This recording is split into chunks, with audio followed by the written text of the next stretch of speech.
Hello friends, welcome to దేవాంష్క stories. వాళ్ళు ఇప్పుడు మీరు వినబోతుంది మిస్టర్ రాక్షస్ స్టోరీలో 42వ భాగం. ఆలోపు రుద్రాక్ష్ షూటింగ్ కంప్లీట్ అయిపోయి ఎడిటింగ్కి మూవీ వెళ్ళిపోవటంతో ఆలస్యం. రుద్రాక్ష్ దక్ష దగ్గరికి వచ్చాడు. ఫస్ట్ దాదాపు 3 నెలల తర్వాత రుద్రాక్షని చూడటమే దక్ష రాక్షస్ అంటూ పరిగెడుతూ వెళ్ళి మరి ఎగిరి మెడ చుట్టూ చేతులు వేసి రుద్రాక్ష్ మొహం మొత్తం ముద్దులు పెడుతూ ఉంది. అది రోడ్ మీదే. రుద్రాక్ష్ కూడా దక్షని బాగా మిస్ అవ్వటంతో తనని ఆపలేదు. దక్ష నడుం చుట్టూ చేయి వేసి తనని పూర్తిగా వదిలేశాడు దక్షకి. అదంతా చూస్తున్న చుట్టుపక్కల వాళ్ళు అవ్వ అనుకుని నోటి మీద వేలు వేసుకున్నారు. ఇక అజయ్కి కూడా తన అక్క ద్వారా రుద్రాక్ష్ గురించి తెలిసి బాగా నచ్చేశాడు. పైగా ఇప్పుడు తన అక్కకి బావ అంత దగ్గరగా సంతోషంగా ఉండటం చూసి చాలా నచ్చింది. ఫస్ట్లో రుద్రాక్ష్ తన అక్కని చాలా దారుణంగా ట్రీట్ చేసిన ఇప్పుడు దక్ష అంటే ఇచ్చే వాల్యూ చాలా నచ్చి అవన్నీ మర్చిపోయి రుద్రాక్షని బావగా యాక్సెప్ట్ చేసేశాడు.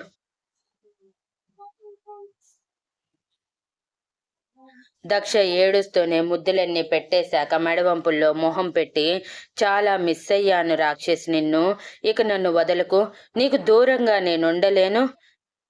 నన్ను కూడా నీతో తీసుకువెళ్ళిపో అని ఏడుస్తూ అంది. అందుకే వచ్చాను డెవిల్ అని అజయ్ వైపు చూసి దగ్గరికి రమ్మని కళ్ళతోనే చెప్పి దగ్గరికి వచ్చాక నాతో వస్తావా అని అడిగాడు. అజయ్ ఒక్క క్షణం ఆలస్యం చేయకుండా వస్తాను అన్నట్టు తల ఊపటమే. మరి పద, ఇక మనం ఇక్కడి నుంచి వెళ్దాం అంటూ అజయ్ని కార్లో బ్యాక్ సీట్లో కూర్చోబెట్టి, పద డెవిల్ అక్క దగ్గరికి వెళ్దాం అని దక్షని కూడా కూర్చోబెట్టాక ఎదురుగా కంగారుగా చూస్తున్న శాంతి గారితో, ఇక మీ కొడుకు మీకు పూర్తిగా దూరం అయిపోయినట్టే. కావలసినంత డబ్బుంది కదా, నెత్తి మీద వేసుకొని కొట్టుకొని ఊరేగండి. ఎంత సంతోషంగా బ్రతుకుతారో అంత సంతోషంగా బ్రతకండి. ఈ రోజు నుంచి మీ కొడుక్కి మీకు పూర్తిగా సంబంధం తెగిపోయింది. నా బాబర్దిని కలవాలని మీరు రావాలనుకున్నా రాలేరు. కాదని ప్రయత్నిస్తే తలాముండం వేరైపోతుంది అని డెడ్లీగా వార్నింగ్ ఇచ్చి దక్ష వాళ్ళని తీసుకొని బయలుదేరాడు. అజయ్ కనీసం తనతో ఉంటానని మాట కూడా చెప్పకుండా అలా వెళ్ళిపోవటంతో శాంతి గారు బాగా బాధపడిపోయారు.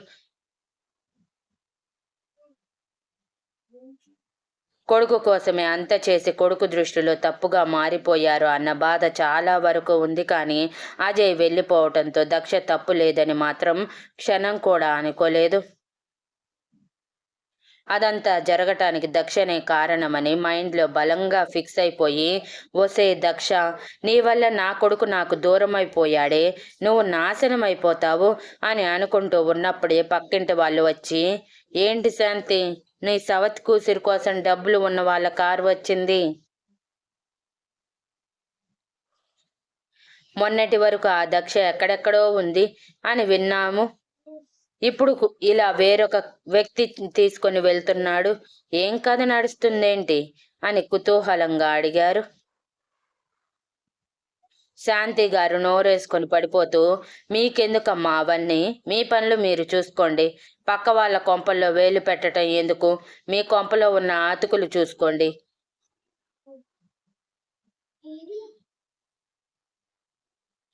మొన్న నీ కూతురు ఎవరితోనో తిరిగిందంట. ట్రాఫిక్లో మీ ఆయన చూసి గొడవ పెట్టుకున్నాడని నువ్వే అన్నావు. ఇక నువ్వు నీ కొడుకు ఎవరో అమ్మాయిని ప్రేమించి ఆ అమ్మాయి దగ్గర ఉండిపోయాడని కూడా చెప్పావు. మీరు మాకు చెప్పొచ్చారా అని మొహం మీదే కడిగి పారేసి వాళ్ళ మొహం మీదే డోర్ వేసుకొని, ఓసే దక్ష, నీ వల్లే నేను ఇన్ని మాటలు పడుతున్నాను. నువ్వు పుట్టినప్పటి నుంచి నాకు ఇదే గతి. నువ్వు పుట్టినప్పుడు మీ అమ్మతో పాటు చచ్చి ఉంటే ఇన్ని సంవత్సరాలు నేను ప్రశాంతంగా ఉండేదాన్ని. నీ వల్లే నా ప్రశాంతత దూరం అయిపోయింది. నా కొడుకు నాకు దూరం అయ్యారు. పైగా నీ మొగుడు కాని మొగుడు నాకే వార్నింగ్ ఇస్తున్నాడు. డబ్బు తీసుకున్నాడు కాబట్టి నోరు మూసుకుని ఉండాల్సి వస్తుంది, లేదంటే నేనేంటో చూపించేదాన్ని అని పళ్ళు కొరుకుతూ నోటిలో మిల్లాడించాలని కిచెన్లో ఉన్న డ్రై ఫ్రూట్స్ తెచ్చుకొని ఒక్కొక్కటి నోట్లో వేసుకొని నములుతూ దక్షని తిట్టుకునే పనిలో చాలా బిజీగా ఉన్నారు.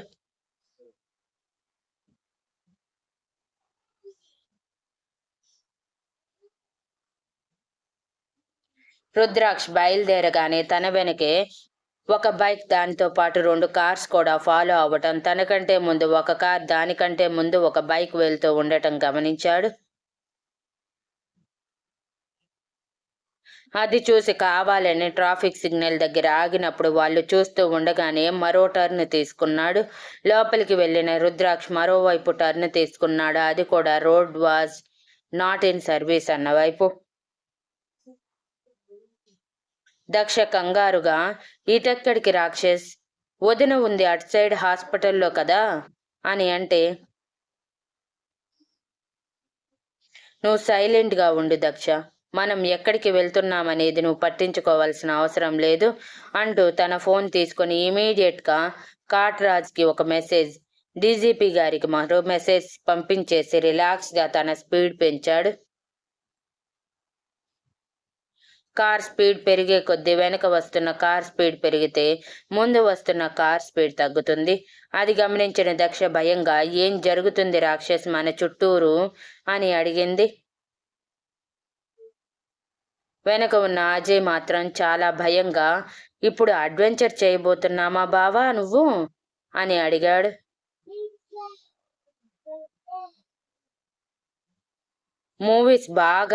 మూవీస్లో మాత్రమే అడ్వెంచర్స్ చేస్తే ఏం బాగుంటుంది బామర్ది, అందుకే ఇక్కడ కూడా చేయబోతున్నాము, చూస్తూ ఉండి ఇప్పుడు నేనేం చేస్తాను అని కన్నింగ్ స్మైల్తో చెప్పి కార్ స్పీడ్ అమాంతం పెంచేసి ఎదురుగా ఆగటానికి సిద్ధంగా ఉన్న కార్ని బ్యాక్ సైడ్ నుంచి ఫోర్స్గా గుద్దాడు. ఎంత ఫోర్స్గా అంటే ఫుల్ స్పీడ్తో వెళ్ళి గుద్దటం వలన ఎదురుగా ఉన్న కార్ బ్యాక్ సైడ్ అద్దం పగలటంతో పాటు ఒక రౌండ్ తిరిగి బోర్లా పడింది. ఇక రుద్రాక్ష ఫ్రంట్ అద్దం చిన్న క్రాక్ వచ్చేసింది ఆ గుద్దిన ఫోర్స్కి. అది చూసిన దక్ష భయంతో రాక్షస్ అని అరుస్తుంటే, నువ్వు బ్యాక్ సైడ్కి వెళ్ళు దక్ష అని అనటం, దక్ష సరే అని బ్యాక్ సైడ్కి వెళ్ళటం ఆలస్యం. వెనక నుంచి బుల్లెట్స్ వర్షం కురవటం మొదలుపెట్టింది. ఆ దారిలో పెద్దగా వెహికల్స్ లేకపోవటం వలన ఎవరు ఆ బిభత్సం ఎక్కువగా చూడలేదు.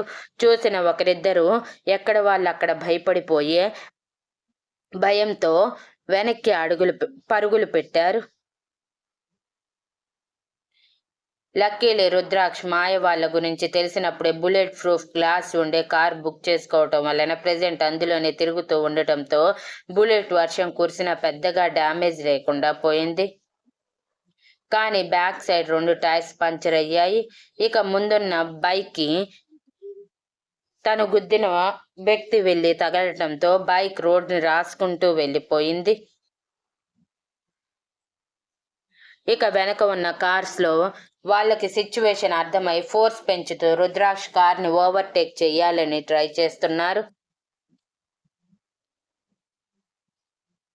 రుద్రాక్ష్ మాత్రం కొంచెం కూడా బ్యాలెన్స్ తప్పనివ్వకుండా పంచర్ అయిన టైర్స్ వల్ల డ్రైవింగ్ రిస్కే అయినా సరే ఫేస్ చేస్తూ కొంచెం సేపు వాళ్ళని హోల్డ్ చేస్తే చాలు అని ట్రై చేస్తూ ఉన్నాడు. అదంతా చూస్తూ ఉన్న దక్ష అజయ్ ఒకరినొకరు హత్తుకుని భయంగా చూస్తూ ఉన్నారు.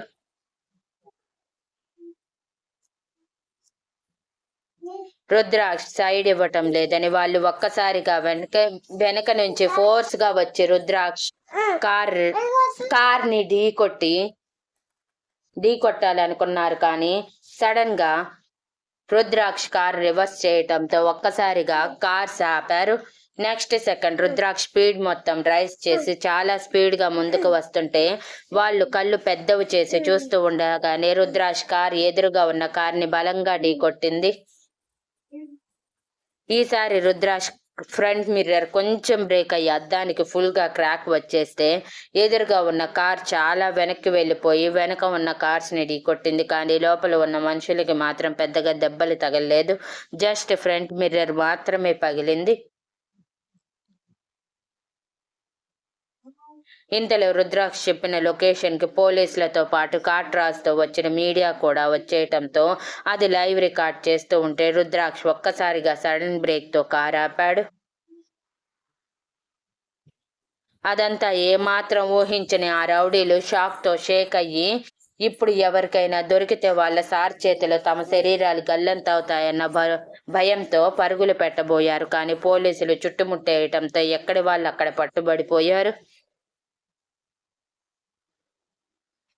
మీడియా కారు నుంచి కిందకి దిగిన రుద్రాక్ష మొహం మీద మైక్స్ పెట్టి, ఇదంతా ఏంటి సార్, మీ షూటింగ్లో భాగమా లేదంటే నిజంగానే మీ మీద ఎవరైనా అటాక్ చేశారా అని అడిగితే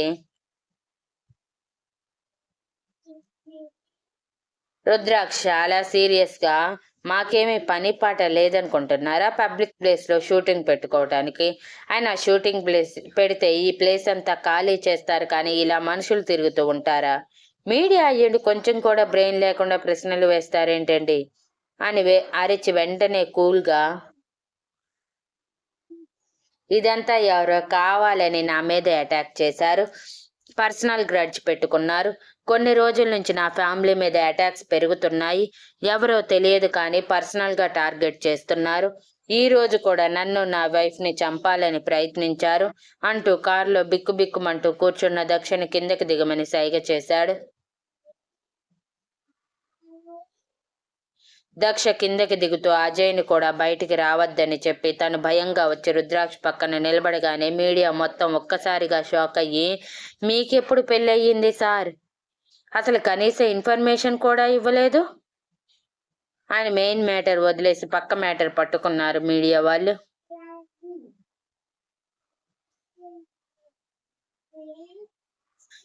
రుద్రాక్ష విసుగ్గా వాళ్ళందరి వైపు చూస్తూ, మా మ్యారేజ్ అయ్యి ఆల్మోస్ట్ 7 months అయింది. మేము జస్ట్ రిజిస్టర్ మ్యారేజ్ చేసుకున్నాం. మా అక్క చనిపోయిన విషయం మీకు తెలుసు కదా. ఈ సందర్భంలో పెద్దగా ఫంక్షన్స్ చేసి మీ అందరినీ పిలిచేంత విశాల హృదయం లేక ఇలా సింపుల్గా మ్యారేజ్ చేసుకున్నాము. నా భార్యకి ఇప్పుడిప్పుడే మా మ్యారేజ్ గురించి బయట పెట్టడం ఇష్టం లేక కొన్నాళ్ళు ఆగమంది.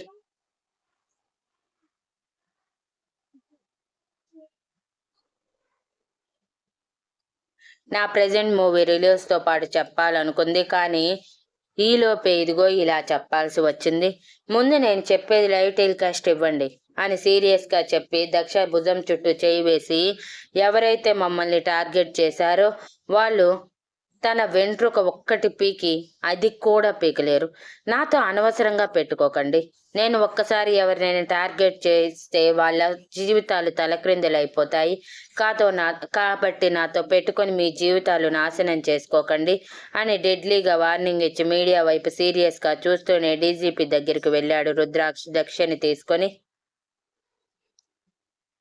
ఆయన రుద్రాక్ష కోసమే ఎదురు చూస్తూ ఉండటంతో రుద్రాక్ష రావటమే వీళ్ళందరూ అదర్ స్టేట్ వాళ్ళు. రుద్రాక్ష వీళ్ళకి తెలుగు తెలియదు, కేవలం ఒక మనిషిని చంపటానికి కాంట్రాక్ట్ తీసుకొని ఇలా వస్తూ ఉంటారు.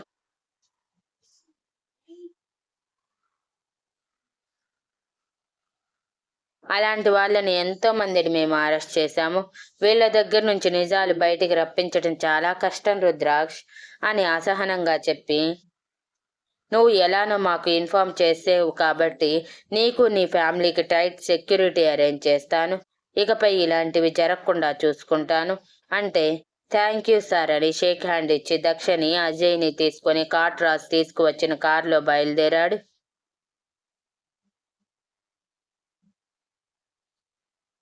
అంతా సర్దుమణిగాక పోలీసులు కూడా వాళ్ళందరినీ తీసుకుని వెళ్ళిపోయాక మీడియాలో రుద్రాక్ష గురించి మొత్తం లైవ్ టెలికాస్ట్ ఇస్తూ వచ్చారు. రుద్రాక్ష దక్షల పెళ్లి గురించి ఒక న్యూస్ అయితే మరోవైపు రుద్రాక్ష మీద జరిగిన అటాక్స్ గురించి కూడా చెప్తూ డిబేట్స్ కూడా పెడుతున్నారు. ఇక కార్ స్టార్ట్ చేసిన రుద్రాక్ష కార్ రివర్స్ చేసుకుని హాస్పిటల్ వైపు వెళ్తూ, భయపడ్డావా అని అడిగితే, భయం కాదు చచ్చిపోతానేమో అనిపించింది రాక్షస్. అసలే నీతో ఒక బేబీని కనాలని ఎంతో ఆశపడ్డాను. ఆ కోరిక నెరవేరకుండా పోతే ఎలా అని అంది దక్ష. అంత తొందరగా నిన్ను పోనివ్వనులే, అసలే నేను రాక్షసుడిని కదా, నా చేతుల్లో నీ ప్రాణాలు పెట్టినప్పుడు నాకు ఇష్టం వచ్చినప్పుడే కదా నీ ప్రాణాలు తీస్తాను అని యాటిట్యూడ్ స్మైల్తో అన్నాడు.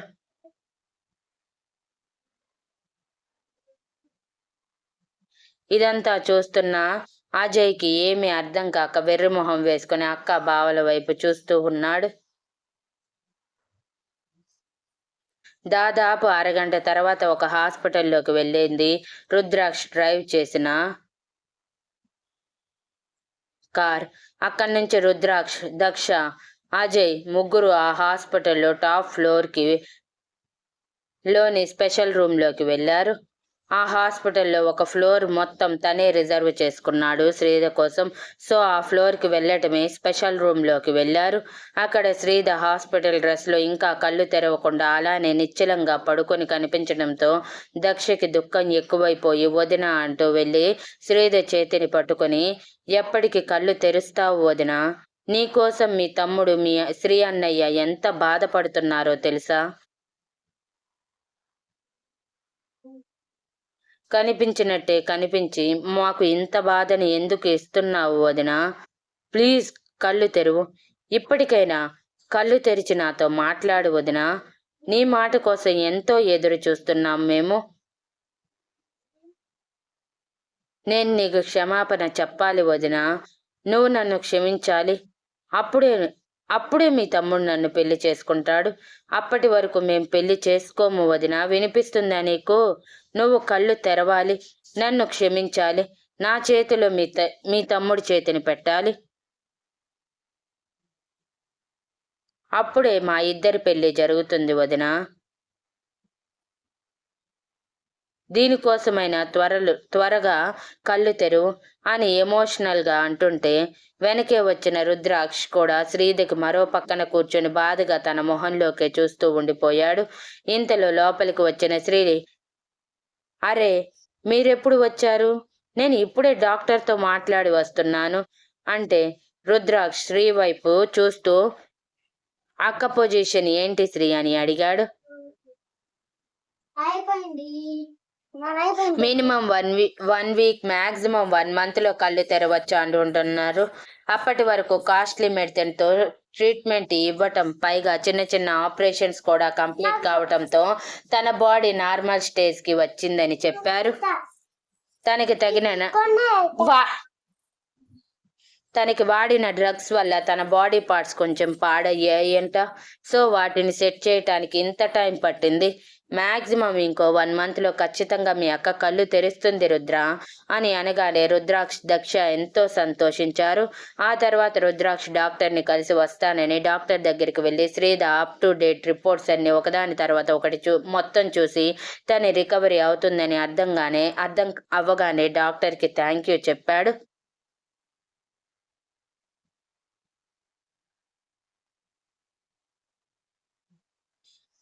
ఇట్స్ మై డ్యూటీ అంటూ చిరునవ్వుతో చెప్పి, మీరు మెడిసిన్ ఖర్చులు ఫారిన్ నుంచి డాక్టర్స్ని రప్పించడం వల్లనే మీ అక్క ఇంత త్వరగా నార్మల్ అయ్యింది.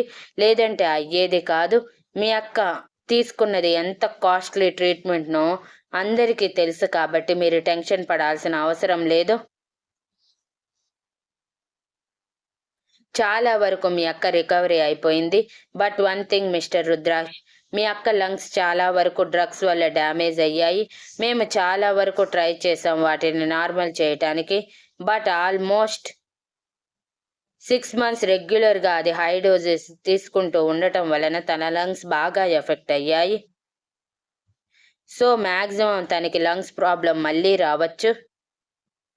తను కళ్ళు తెరిచినా సరే ఇది పెద్ద ప్రాబ్లం కాదు. ఎవరైనా డొనేట్ చేస్తే ట్రాన్స్ప్లాంటేషన్ చేయొచ్చు కాబట్టి రిస్క్ ఉండదు. మీరు దీని గురించి పెద్దగా ఆలోచించద్దు. మెడిసిన్స్ యూజ్ చేస్తూ ఉంటే మ్యాక్సిమం రికవరీ అవుతుంది. సో డోంట్ వరీ అని చెప్పగానే అప్పటి వరకు గుండెల మీద ఉన్న భారం తీరిపోయినట్టు రిలాక్స్ అయ్యాడు రుద్రాక్ష్. అక్కని ఇంటికి తీసుకువెళ్ళొచ్చా అని డాక్టర్ని అడిగితే, వద్దు, ముందు అయితే స్పృహలోకి రానివ్వండి. ఇక్కడ టోటల్ సెక్యూరిటీ టైట్గానే ఉంది. మీరు కోరినట్టే టాప్ ఫ్లోర్ మొత్తం మీకే కేటాయించాం. ఇక మీరు డాక్టర్స్ తప్ప వేరే ఎవరు ఎలో చేయటానికి లేదు. అది మీరు చెప్తే తప్ప, కాబట్టి మీరు అనవసరంగా టెన్షన్ పడకండి. మీ అక్క సేఫ్టీ మా బాధ్యత అని భరోసా ఇచ్చి పంపించారు. రుద్రాక్ష్ చాలా సంతోషంగా ఉండటంతో లోపలికి వచ్చేసి శ్రీతో మాట్లాడుతున్న దక్షని గట్టిగా హత్తుకొని ఐఎమ్ సో హ్యాపీ అని మనసులో అనుకుని తన ఆనందాన్ని హగ్లోనే తెలియజేశాడు.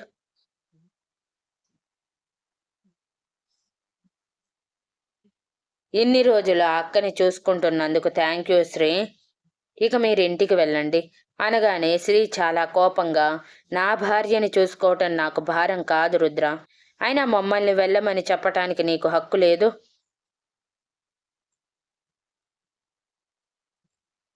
శ్రీద మీద ఇప్పుడు నాకు మాత్రమే హక్కుంది కాబట్టి కావాలంటే నువ్వు వెళ్ళిపో అని కోపంగా అన్నాడు. సరే సరే, అంత కోపం వద్దు. మీరు అనుకున్నట్టే ఇక్కడే ఉండండి అని దక్ష వైపు చూస్తే, సాయంత్రం వరకు ఉందాం రుద్ర. రాక్షస్ నాకు వదినతో ఉండాలని ఉంది అని ఆశగా అడగటంతో సరే అని చెప్పి అన్నట్టుగానే సాయంత్రం వరకు ఉండి తర్వాత అప్పుడెప్పుడో మంజునాథ్ గారు కొన్న ఫ్లాట్కి తీసుకువెళ్ళాడు. దక్షని ఇప్పుడు మ్యాన్షన్లో ఉంచటం అంత సేఫ్ కాదని. Thank you for listening and please like, share, comment and subscribe.